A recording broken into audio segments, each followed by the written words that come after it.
নমস্কাৰ বন্ধু বান্ধৱীসকল, আজি এটা পুনৰ নতুন ভিডিঅ'ৰ সৈতে ৰিচাং অসম ইউটিউব চেনেললৈ আপোনালোক সকলোকে স্বাগতম জনাইছোঁ।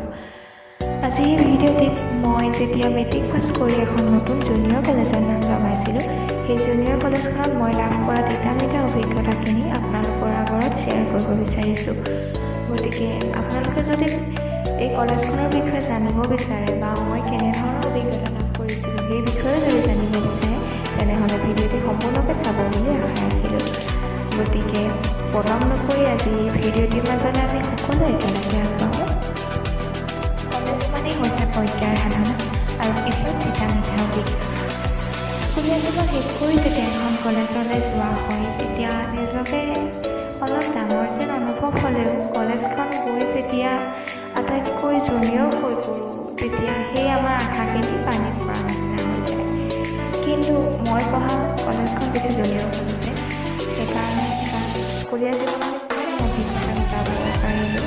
কলেজীয়া জীৱনৰ নিচিনা অৱস্থা নহ'লে তথাপিতো কলেজ বুলি ক'ব লাগিব। অথনিৰ পৰা মই কৈ আছোঁ college, junior college. Matric pass কৰি নাম লগাইছিলোঁ, 2 বছৰীয়া জীৱন আছিল তাত, কিন্তু মই এতিয়ালৈকে নামটো উল্লেখ কৰা নাই। আপোনালোকে হয়তো গম পাবই, চিনি পাবই কলেজখন। আমাৰ এখন যোৰহাটৰ আগশাৰী কলেজ হয়, যাৰ নাম হৈছে কেচেণ্ট একাডেমি। 2 বছৰীয়া জীৱনৰ এক পাহৰিব নোৱাৰা স্মৃতি হৈছে কেচেণ্ট একাডেমি। মেট্ৰিক পাছ কৰি বহুতো আশা আৰু সপোন বুকুত বান্ধি লৈ যোৰহাটৰ এখন আগশাৰী জুনিয়ৰ কলেজ কেচেণ্টত নাম লগাইছিলোঁ। সেয়া মোৰ প্ৰথম টাউনীয়া কলেজৰ অভিজ্ঞতা বুলি ক'ব লাগিব, কাৰণ মই তাৰ আগতে আমাৰ গাঁৱৰ কলেজত পঢ়া নিচিনাই আছিল। সেইকাৰণে সেইখনেই মোৰ প্ৰথম টাউনীয়া জীৱনৰ আৰম্ভণি কলেজ বুলি ক'ব লাগিব।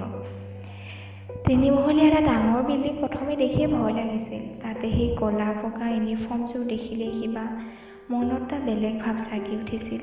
ভাবিছিলোঁ তেতিয়া, মোক বাৰু কেনেকুৱা লাগিব কাপোৰযোৰে।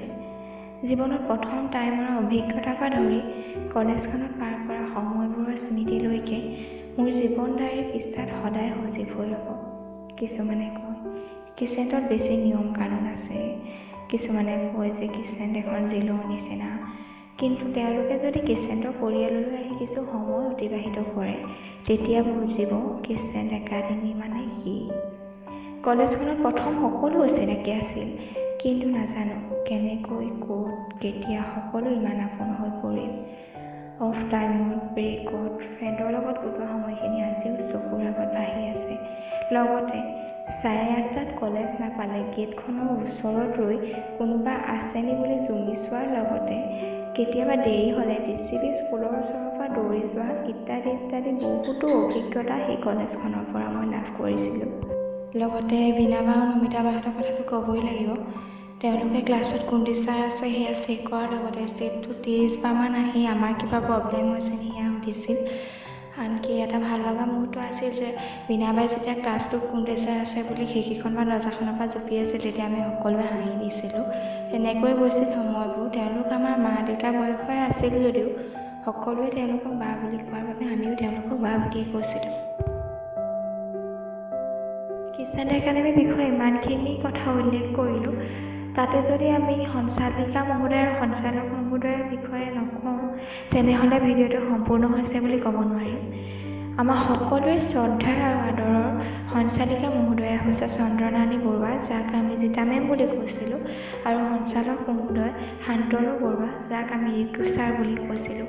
তেওঁলোক দুয়োজনে আৰ্টছ, ছায়েন্স আৰু কমাৰ্চ তিনিটা ষ্ট্ৰীম সমান বুলি ভাবি যিমান পাৰে সিমান আমাক উৎসাহ দিছিল। লগতে কলেজখন সুচাৰুৰূপে পৰিচালিত কৰাত তেওঁলোক দুজনৰ বৰঙণি অতুল্য, যি আমাৰ বাবে সদায় পূজনীয় হৈ ৰ'ব। কেচেণ্ট একাডেমীত কটোৱা প্ৰত্যেকটো সময়েই মোৰ বাবে স্মৰণীয় হৈ ৰ'ব চিৰজীৱনৰ বাবে। বাকী শিক্ষাৰ কথা সকলোৱে জানেই চাগে।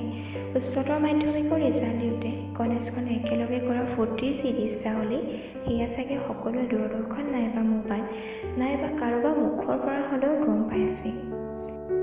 শেষত কেচেণ্টৰ জয়যাত্ৰা যাতে এনেদৰেই চিৰযুগমীয়া হৈ ৰয় তাৰে কামনা কৰিলোঁ।